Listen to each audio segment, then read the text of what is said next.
कांग्रेस की कहीं बात करते हो। अभी आप देख भी रहे होंगे जिला अध्यक्ष एक बना है, 45 उसके खिलाफ खड़े हैं। तो जूतियों में कीर पड़ती, कांग्रेस कहीं है क्या? लोगों ने सुविधाएं मिली है, चुनाव से पहले भी पोर्टल हटा रहा था तो जनता ने उनको हटा दिया। कोई किसी का भी बीपीएल बना देगा, किसी की भी पेंशन बना देगा, उसका रिकॉर्ड बोलेगा तो वही चरितार्थ होते हुए आप देखेंगे। पूरे देश में इसका मैसेज गया आपके सफाई अभियान का, आई लव रेवाड़ी की टीम का। अब सफाई अभियान हमने आज 45 वीक पहले चलाया था, आज वो रंग लाने लगा है। हम क्रेडिट लेने नहीं आए, लेकिन हम रेवाड़ी के विकास के लिए आए हैं। वो हम लगातार हर उसमें हम काम कर रहे हैं। और इसके साथ साथ आपने देखा कि जब से मेरे को बने 10 महीने हुए हैं, लेकिन लगातार कोई ना कोई काम जरूर रेवाड़ी में हो रहा है। रेवाड़ी को 89 में चीज़ें मिल जानी चाहिए थी, वो आज तक नहीं मिली। जिला बने 89 में बना था और आज तक ये चीज़ें नहीं मिली। तो इसका मतलब ये हुआ कि भाई मेरे ख्याल में नेताओं की प्लानिंग नहीं रही होगी रेवाड़ी के प्रति। नगर परिषद की भी बात अगर हम करें तो नगर परिषद में भी मेरा क्वेश्चन लगा था सदन में। तो नगर परिषद में हमने मांग उठाई थी कि इसको नगर निगम बनाया जाए, लेकिन ये तो आपको पता ही है कि जनसंख्या जो है 2011 का सेंसेक्स अभी तक चल रहा है और अभी 1 साल में ये अगला सेंसेक्स कंप्लीट हो जाएगा। तो मुझे उम्मीद है कि आने वाले समय में हमारी जनसंख्या का आंकड़ा पार हो जाएगा, हम उस पर कामयाबी पालेंगे। वैसे तो हैं, लेकिन क्या है कि जब तक काउंटिंग नहीं हो तब तक वो मानी नहीं जाती। मसाणी बैराज में इकट्ठा हो रहा है और उसकी वजह से वहाँ के 15 गांव जो है वो डिस्टर्ब हैं, तो उनको भी निजात मिले, इसलिए सरकार का मैं धन्यवाद करता हूँ। उसके लिए इरिगेशन डिपार्टमेंट ने 219 करोड़ की परियोजनाओं को जो है योजना बनाने का जो काम किया है और आने वाले समय में उसका बजट भी प्रोविजन हो जाएगा।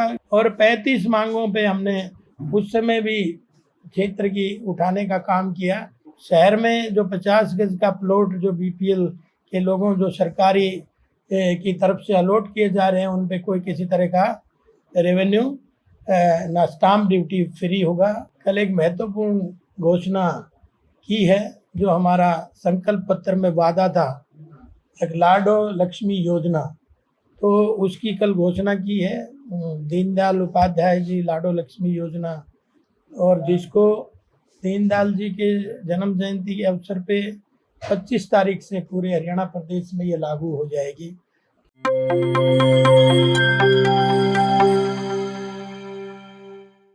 मानसून सत्र खत्म हुआ है और मानसून सत्र के बाद ही आपने देखा कल ही आदरणीय मुख्यमंत्री नायब सैनी जी ने कल एक महत्वपूर्ण घोषणा की है जो हमारा संकल्प पत्र में वादा था, एक लाडो लक्ष्मी योजना, तो उसकी कल घोषणा की है।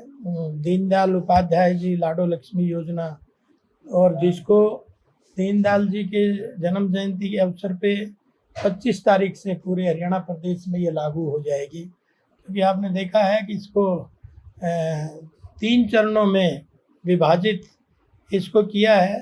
नंबर 1 तो 1 लाख की इनकम वाली बहनों को हम सबसे पहले उनको कवर करेंगे, उसके बाद 1,80,000 की इनकम ग्रुप को उन बहनों को कवर करेंगे। उसके बाद तीसरा चरण होगा तो 3 लाख तक की आय के सभी बहनों को उसमें कवर करेंगे। तो निरंतर आदरणीय मुख्यमंत्री जी घोषणा जो हमने चुनाव के समय की थी उन पे लगातार फोकस है।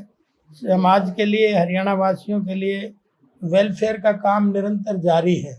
और आपने देखा भी होगा कि सदन में ही मुख्यमंत्री जी ने एक महत्वपूर्ण घोषणा और की थी कि जो शहर में जो 50 गज का प्लॉट जो बीपीएल के लोगों जो सरकारी की तरफ से अलॉट किए जा रहे हैं, उन पे कोई किसी तरह का रेवेन्यू ना स्टाम्प ड्यूटी फ्री होगा। उसी के साथ साथ 100 गज के प्लॉट जो देहात में ग्रामीण अंचल में है उनकी भी स्टाम्प ड्यूटी फ्री होगी। तो एक महत्वपूर्ण निर्णय रोज कोई न कोई आदरणीय मुख्यमंत्री जी ले रहे हैं। तो मैं चाहता हूं कि ये आपके माध्यम से ये सब मैसेज आखिरी व्यक्ति तक जाना चाहिए, क्योंकि आपको पता है कि सबसे महत्वपूर्ण मुद्दा हमारा अंतिम व्यक्ति का उदय, यानी अंत्योदय। अंत्योदय तभी है जब हम इन सारे सबको कवर करते हुए आगे निरंतर हरियाणा सरकार बढ़ रही है। और इसी के साथ साथ आपने देखा होगा कि पिछली बार भी बजट सत्र में कुछ चीज़ों पे फोकस रेवाड़ी के लिए डाला गया था।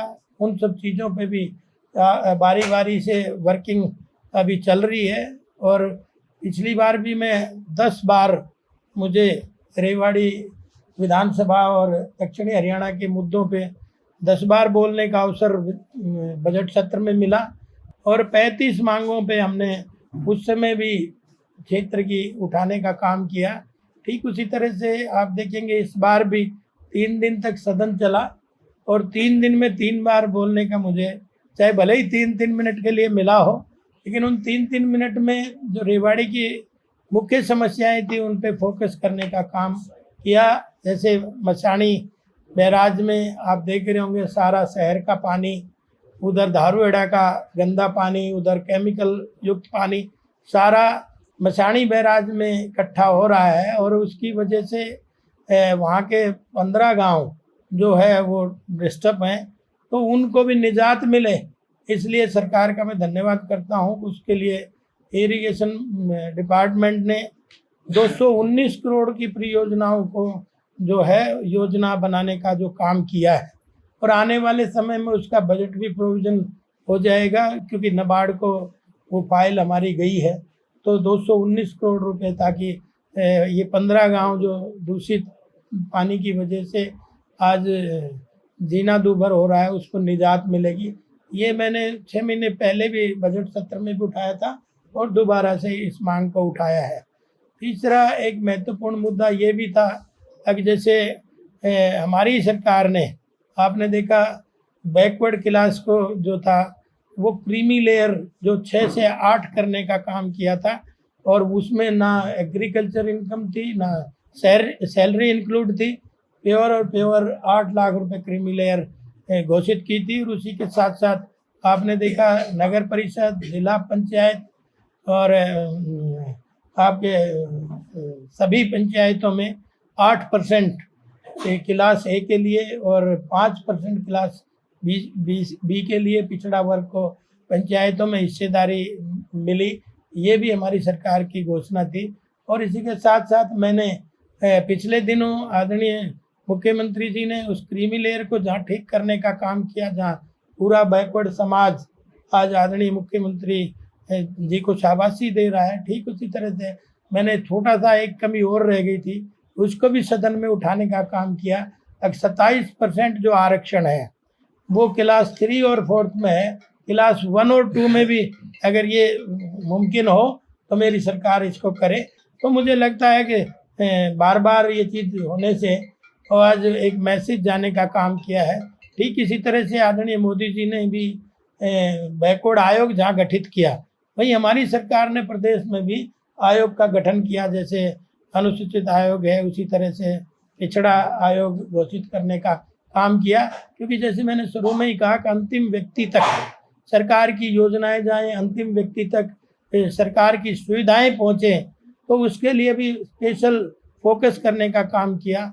और आपने देखा कि भाई हमने कॉलेज की भी जहाँ, क्योंकि लंबित पड़ा है, अभी हमारी 8 एकड़ ज़मीन जो है 8.5 एकड़ लिसाना में हमारी हो गई है, नक्शा अप्रूवल होने गया है। तो जल्दी हम चाहते हैं कि भाई जो पेंडिंग था वो भी जल्दी से इसका हो जाए। और साथ में नगर परिषद की भी बात अगर हम करें तो नगर परिषद में भी मेरा क्वेश्चन लगा था सदन में। तो नगर परिषद में हमने मांग उठाई थी कि इसको नगर निगम बनाया जाए। लेकिन ये तो आपको पता ही है कि जनसंख्या जो है 2011 का सेंसेक्स अभी तक चल रहा है और अभी 1 साल में ये अगला सेंसेक्स कंप्लीट हो जाएगा। तो मुझे उम्मीद है कि आने वाले समय में हमारी जनसंख्या का आंकड़ा पार हो जाएगा, हम उस पर कामयाबी पालेंगे। वैसे तो हैं, लेकिन क्या है कि जब तक काउंटिंग नहीं हो तब तक वो मानी नहीं जाती। इसलिए हम ये चाहते हैं कि आने वाले सेंसेक्स पे भी 3 लाख की जनसंख्या हो जाए, ताकि ये नगर निगम का हमारा जो सपना है उससे देखिए कोई कुछ भी कहे, लेकिन मेरा ये मानना है अगर नगर निगम होती है तो रेवाड़ी का ऑरा बढ़ता है, रेवाड़ी की और लोग पहचान बनती है। जैसे रेवाड़ी रेलवे स्टेशन है, कहते हैं एशिया का सबसे पहले जहाँ चारों तरफ ट्रेनें निकलती है, तो उसका नाम है।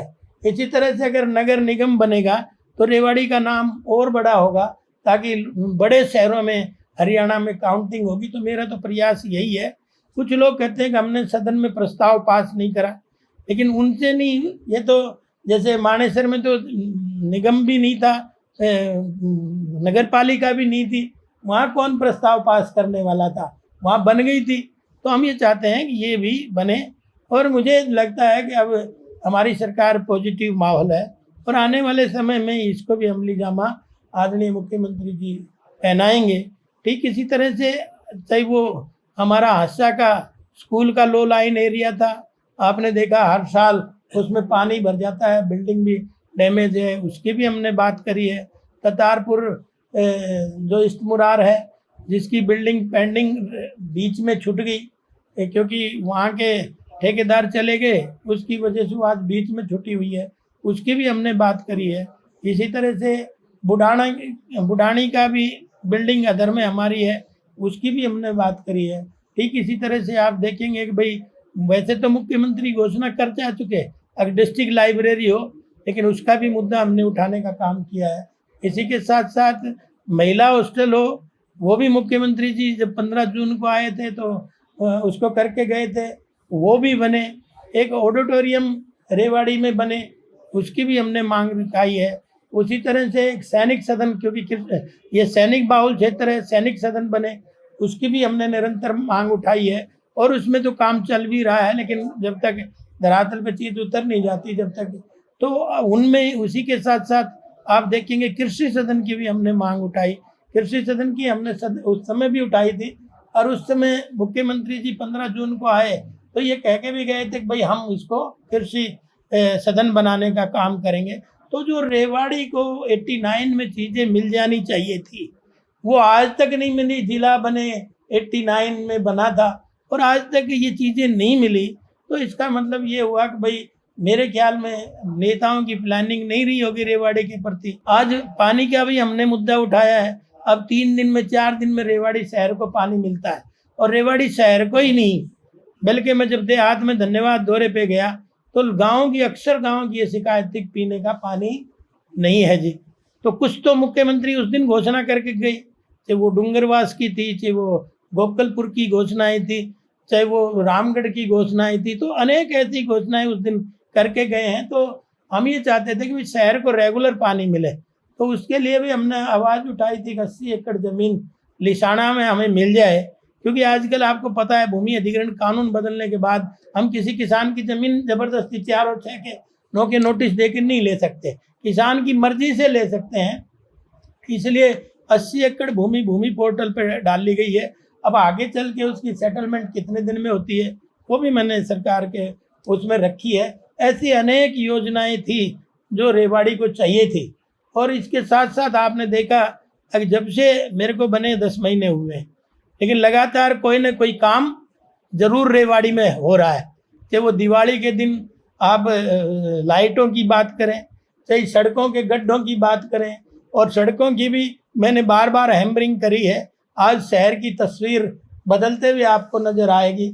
अगर सैन चौक से लेके झज्जर चौक तक, और गोकुल गेट से लेके अपना रेलवे चौक तक, और सब्जी मंडी से लेके 12 हजारी तक, जो बार बार हैमरिंग हो रही थी पिछले 7-8 महीने से, मैं उसमें परेशान था। बार बार कभी चिट्ठी लिख रहे थे, अगर चिट्ठी का भी रिकॉर्ड आपने देखना हो तो जब से मैं आया हूँ निरंतर, क्योंकि हमारी जब भी हमारा कॉरस्पॉन्डेंस होता है तो वो डेटेड वाइज होता है, तो उसमें ये ठीक बात है राव साहब ने उसमें करी, लेकिन वो टाइलों का उन्होंने शिलान्यास करा था, लेकिन शहर नहीं चाह रहा था कि वो टाइलों का बने, सीसी का उनका डिमांड थी। इसी तरह से ब्रास मार्केट की भी सीसी की डिमांड थी, तो वो सब करने में उसमें बहुत समय लगा, और आज 53 करोड़ के काम लगभग शहर में चल रहे हैं।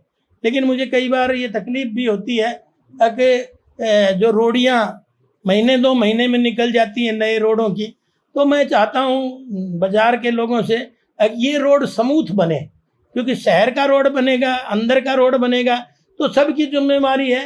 तो बनते वक्त भी ध्यान रखें, जब रोड ही निकले जब तो सबका ध्यान आता है, लेकिन बनते वक्त भी उसका ध्यान रखें, क्योंकि हर व्यक्ति की जवाबदेही हो, हर व्यक्ति सहयोग करे, जन समर्थन जन भागीदारी के बिना ये सब चीज़ ना हो, क्योंकि शहर का बार बार तो बनता नहीं, लेकिन उसको अच्छे से सभी दुकानदार भाइयों से, सभी व्यापारी भाइयों से, सभी रेवाड़ी के नागरिकों से मैं आग्रह करूँगा अब उसको ठीक ढंग से बनवाने का हमारा सहयोग भी करें, ताकि उसमें कोई रोड़ी ना निकले। तो इस तरह से ये सब चीज़ें हो रही हैं, उस पे सब पे बारी बारी से फोकस है, और लोगों को उनके पीछे कितने लोगों की मेहनत छुपी होती है काम कराने में, कैसे कैसे काम आगे बढ़ते हैं, लेकिन होड़ लग जाती है होने के बाद।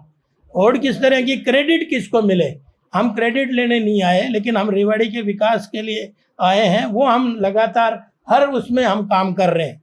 और बाकी आपका कोई, क्योंकि इधर से बजट आने के बाद आखिर क्यों ब्रेक लग गया अभी बस स्टैंड के काम के ऊपर, वहाँ पर काम नहीं करता? कोई ब्रेक नहीं लगा, आपको तो पता है। अब उसका टेंडर हो गया है, एक बार 2 बार टेंडर हुआ है। पहली बार पार्टी नहीं आ पाई थी, क्योंकि जब तक 2-3 पार्टी नहीं आए तो सिंगल को नहीं दे सकते। दूसरी बार अब फिर उसका टेंडर हो गया है, कोई किसी तरह की उसमें समस्या नहीं है। और आपको तो पता ही है 2-2.5 महीने से बारिश भी है। जैसे मेरा धारुएडे का काम शुरू नहीं हुआ, वहाँ तो अलॉट भी, काम भी अलॉट हो गया, लेकिन वो लो लाइन एरिया की वजह से इतना पानी रोज भर जाता है। तो पहले उनमें थोड़ा सा प्राकृतिक खेल के सामने तो हर आदमी झुकता है। तो इसमें दोनों बस स्टैंड बनेंगे, उसकी चिंता करने की जरूरत नहीं। आने वाले 1 महीने के अंदर अंदर हम दोनों को स्टार्ट करवा देंगे। एक दो दिन से अभय चौटाला ने एक बयान दिया है, विपक्ष के खिलाफ बयान देने लगा है आज। उन्होंने कहा कि कांग्रेस की हार का कारण हुड्डा है, क्योंकि हुड्डा ने भाजपा का साथ दिया था। देखिए, कोई हार जीत का कारण नहीं है। जीत है तो भी हरियाणा की जनता की तरफ से है, हार है तो भी हरियाणा की जनता की तरफ से है। ये तो सब खेल एक दूसरे पे लाछन लगाते रहेंगे। जब प्रदेश की जनता का मन है सरकार में, तो वो बैठेगा। जी, लाडो योजना है जो अभी चलाई है, इसमें जो डॉक्यूमेंट देने हैं जिसके लिए आप रहोगे, उसमें एक चीज हो रहा है, जो आई का मैरिज सर्टिफिकेट, अब इनकी 30-30 साल शादी होगी, उस समय मैरिज सर्टिफिकेट नहीं था, तो इसमें क्या संशोधन की गुंजाइश? वो देखिए, टेक्निकल चीज़ें हैं, उनको समय समय पे दुरुस्त किया जाएगा, उसमें कोई घबराने की बात नहीं है। समय समय पे बहुत सारी चीज़ें होंगी वो तो इसलिए। और मैं आप सबका भी धन्यवाद इसलिए भी करता हूँ, अब सफाई अभियान हमने आज 45 वीक पहले चलाया था, आज वो रंग लाने लगा है।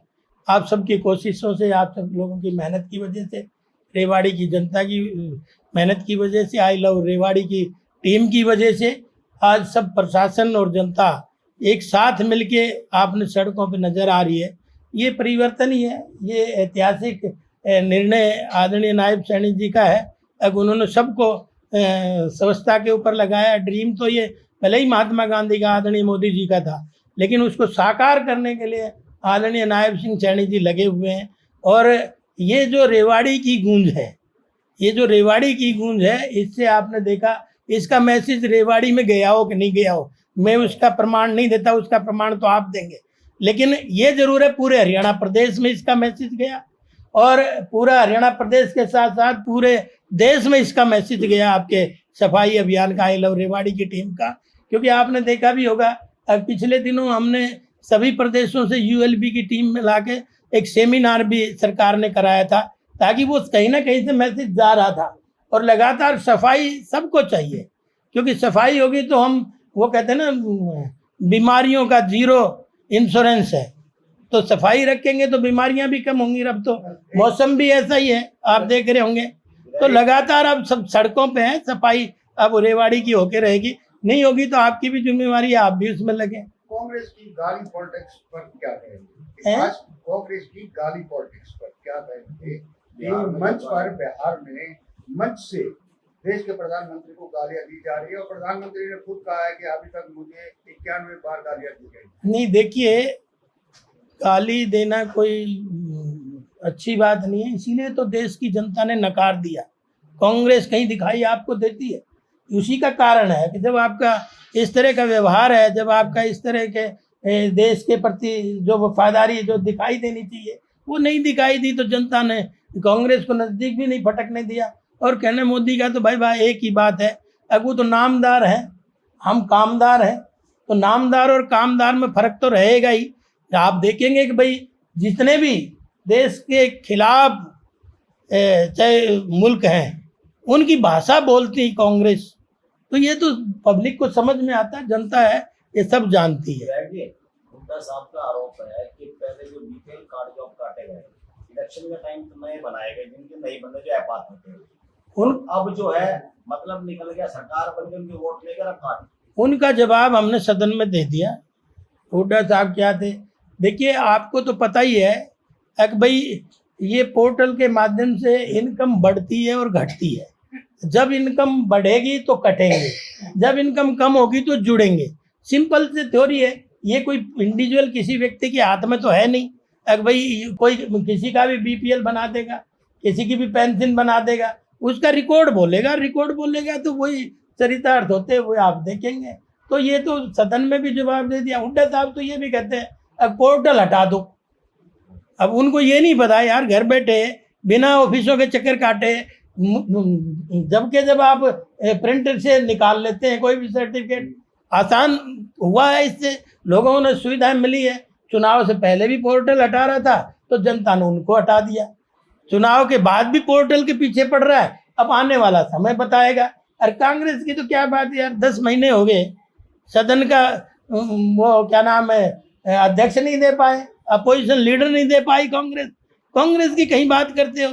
अभी आप देख भी रहे होंगे जिला अध्यक्ष एक बना है, 45 उसके खिलाफ खड़े हैं। तो जूतियों में कीर पड़ती कांग्रेस कहीं है क्या? दिखाते कुछ है, हाथी के दांत खाने की ओर होते हैं, दिखाने की ओर होते हैं। ये मैं नहीं कह रहा, जो भी उनके दावेदार थे वो सारे जिला के वो लोग जो मेन कार्यकर्ता वो कह रहे हैं हम बिना पर्ची बिना खर्ची के नौकरियां दे रहे हैं। 7,500 मेरे जिले में नौकरियां मिली हैं। कांग्रेस का राज होता तो क्या मिल जाती? और कांग्रेस का राज होता तो एम्स जैसी संस्था आ जाती। कांग्रेस का राज होता तो 1100 करोड़ रुपए का बाईपास यहाँ बन जाता। कांग्रेस का राज होता तो ये नमो मेट्रो कॉरिडोर जो नीमराणा तक जाएगी ये हो जाती। अब उसका भी मैं आपको बता दूं, उसका भी जल्दी टेंडर होने वाला है, क्योंकि बजट सत्र में हमारे मुख्यमंत्री जी ने 5500 करोड़ रुपए उसके भी पास कर दिए थे, बजट एलोकेट कर दिया था। वो भी आपको समय बनते हुए दिखेगी। और जो 120 मीटर का जो मेरे घर के सामने से ये रोड आ रहा है, ये बन जाता क्या? 120 मीटर का मेरे अधिकारियों से बात हो रही थी, तो बोला जी इतना चौड़ा रोड बनवा के क्या करोगे? तो मैंने बोला इतना चौड़ा तो चंडीगढ़ में भी नहीं है 120 मीटर का, नोएडा में भी नहीं है। बोला मैं नोएडा से आता हूँ। तो मैंने कहा भले ही ना हो पर रेवाड़ी में बनेगा, और वो बनता हुआ दिखाई भी दे रहा है। क्योंकि 2000 मैं जब कोसली का विधायक था, जब से मैं इस रोड के पीछे लग रहा हूँ। क्योंकि हमारे अजीत बालाजी जोशी जो थे यहाँ के डीसी रह के गए, तो वो चीफ एडमिनिस्ट्रेटर भी थे हुड्डा के। मैंने कहा आपकी कर्म भूमि है, कुछ कर दो रेवाड़ी के लिए। तो मैंने कहा ऐसे ऐसे जमीन एक्वायर है, जमीन ले रखी है आपने, तो फाइन पैसा अलाउड करना है। और उन्होंने करा। तो मैं वो बात नहीं करा, लेकिन देखिए 120 मीटर का गलियारा अगर NH से रेवाड़ी के लिए खुलता है तो रेवाड़ी की तकदीर और तस्वीर बदलेगी कि नहीं बदलेगी? जागे जब सवेरा खुल तो गई ना। ये प्रयास है रेवाड़ी की जनता का। अब उन्होंने सबकी नींद खोलने का काम किया है और सब लोग लग रहे हैं इस काम में, खुले तो है। इसलिए जिनकी आँख अभी भी आँख बंद है तो और खुल जाएंगी।